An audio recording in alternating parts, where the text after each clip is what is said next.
अगर आप भी चाहते हैं बिट्टू मलंगिया एंटरटेनमेंट का ऑडियो वीडियो सबसे पहले आप तक पहुंचे, तो लाल बटन को दबाकर चैनल को सब्सक्राइब करें और बेल आइकन दबाना ना भूलें।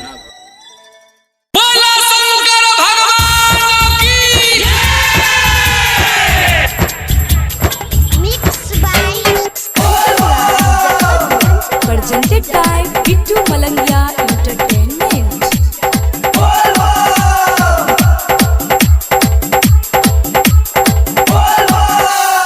बहबा नगरिया कमरिया तनी रहिया में बम बम बोलना। बहबा नगरिया कमरिया तनी रहिया में बम बम बोलना। कांधे पर कांबर उठा लना, कांधे पर कांबर उठा लना और शिव शिव बोलत चलना। चल बहबा नगरिया कवरिया तनी रहिया में बम बम बोलना। बहबा नगरिया कमरिया तनी रहिया में बम बम बोलना।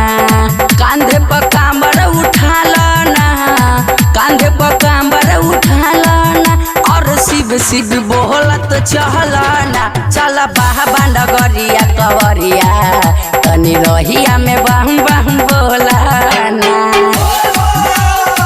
DJ Bittu Malangiya, DJ Bittu Malangiya, Madhubani Madhubani.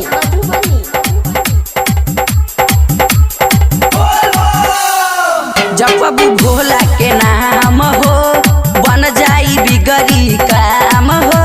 असुइया पहाड़ पर चढ़े में बम हो जाई थोड़ा आराम हो। भोला के नाम हो बन जाई बिगड़ी काम हो। असुइया पहाड़ पर चढ़े में बम मिल जाई थोड़ा आराम हो। गाजा के दम लगा लना, गाजा के दम लगा लना रहिया में झूमत चलना। चल बाबा नगरिया कवरिया तनी रहिया में बम बम बोला।